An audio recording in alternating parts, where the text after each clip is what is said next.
फवाद चौधरी साहब कहते हैं कि 90 दिन गुजरने के बाद जो सेटअप इस वक्त लगा हुआ है केयर टेकर वो गैर आईनी हो जाएगा, तो ये एडमिनिस्ट्रेटर के पास जाना चाहिए, उनको तैनात कर देना चाहिए। अगर 90 दिन अबूर हो जाते हैं तो फिर क्या कानूनी हैसियत क्या रह जाएगी इस वक्त पंजाब और केपी में केयर टेकर सेटअप की? देखिए, पहली बात तो यह है कि आदिल शाहजेब, आपकी इजाज़त से आदिल से गिला है मुझे कि प्लीज़ हमारे उस्मान बुज़दार को इन संगीन मामलात में ना लाएं। वो हमारा तब्दीली सिंबल है, वसीम अकरम प्लस है, हमारा आज़ादी का चांद है। वो आजकल हमें नज़र नहीं आ रहा है और हम आपको कहाँ से ढूंढ के दें? तो मेहरबानी करके उनके बारे में इस तरह की गुफ्तगू ना किया करें। दुख होता है, दिल से दुख होता है। और दूसरा, मेरे मोहन जुदाड़ो के बाबा सुलंगी साहब, वो जावेद चौधरी साहब ने कॉलम लिखा था, उन्होंने लिखा सिंध हुकूमत ने मोहन जुदाड़ो का 50% से ज़्यादा एयरपोर्ट के नीचे दे दिया है। तो मैं और ये दोनों जाएंगे, मोहन जुदाड़ो भी करेंगे और फिर इनका घर भी देखेंगे। और एक मज़े की बात आपको बताऊं, सुलंगी साहब की आवाज़ बड़ी खूबसूरत है, बहुत खूबसूरत गाते हैं। एक मरतबा मैंने पिछली सफ़ों में बैठ के इनका गाना सुना था। अब आ जाइए इस सवाल पे आ जाइए कि आइन का खिलवाड़। मैं सुलंगी साहब से मुत्तफिक हूँ इस बात पे कि 54 से आइन का खिलवाड़ हो रहा है, बिल्कुल ठीक कह रहे हैं। अदालती आइन का खिलवाड़ मैं मानता हूँ। अयूब खान ने किया, ज़ियाउल हक ने किया, परवेज़ मुशर्रफ ने किया, मानता हूँ। भुट्टो का जुडिशल मर्डर हुआ, मानता हूँ। नजरिया ज़रूरत, मानता हूँ। लेकिन सर आज मुझे थोड़ा सा ये है कि अयूब खान, ज़ियाउल हक और परवेज़ मुशर्रफ के साथ आज PDM को शामिल कर लें, आज शहबाज हुकूमत को शामिल कर लें।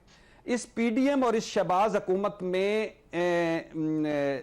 सिकंदर मिर्ज़ा साहब की भी वारिस बैठे हैं, अयूब खान के भी वारिस बैठे हैं, ज़ियाउल हक के भी वारिस बैठे हैं, और ये सारे वो बैठे हैं जिन्होंने परवेज़ मुशर्रफ साहब से भी डीलें ढीलें की थी। तो आइन को तोड़ने वालों के साथ मिलकर डीलें ढीलें करने वाले, मुआहदे करने वाले, और हर अहम मौके पे जब आइन के लिए खड़ा होना था तब कभी जद्दा, कभी सऊदी अरब, कभी बाहर निकलने दुबई, कभी अमेरिका जाने वाले आइन का जश्न मना रहे हैं। मुझे तो इस पे भी कोई एतराज़ नहीं, लेकिन अब इनमें शामिल कर लें। फौजी क्या करता है? फौजी एक करता है आइन को नहीं मानता, अदालतों को नहीं मानता, पार्लियामेंट को अपनी मर्जी से, यानी यही पार्लियामेंट थी जो आज 6-7 इन्होंने करारदादें और तरीकें पास की। इसी पार्लियामेंट ने परवेज मुशर्रफ को वर्दी में सदर भी कहा था कि हम सदर कबूल करते हैं, तो वो भी ठीक थी, फिर ये भी ठीक ही होगी। अब क्या करें? बाकी सियासत खेले सियासतदान ही मुल्क चलाएं, कोई एतराज नहीं।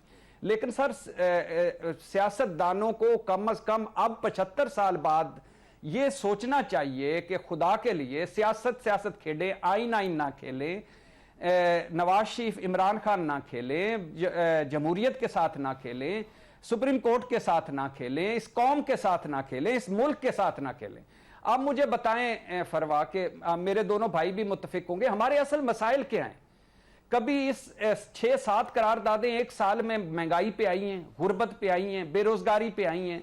ताज़ियत की है इस कौमी असम्बली ने उन 31 या 30 लोगों की जो राशन और आटे की लाइनों में जिनकी जो मौत हो गई थी। कभी हाथ उठा के फातिहा पढ़ा हो?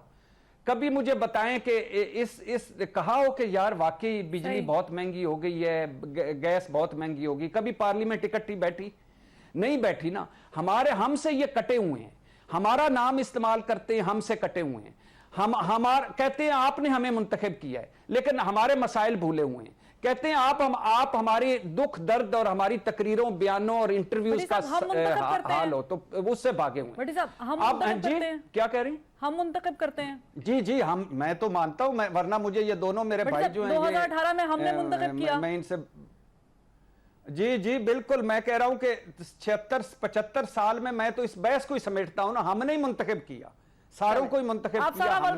लेकिन अगर हम ये मान गए हैं कि वैसे तो ये भी नहीं मानना चाहिए कि जब भी ये मुंतखब होते हैं, ये 1600-1700 खानदान हैं, ये 25-30 अफराद हैं, 25-30 खानदान हैं, यही आते हैं, खा वो फौजी हो, खा वो सिविलियन हो, यही लोग आते हैं। लेकिन बात बेसिकली ये है कि जब अब हम मान गए हैं कि हमने आपको मुंतखब किया और आपने हमारे मसाइल हल करने हैं, तो क्यों नहीं करते?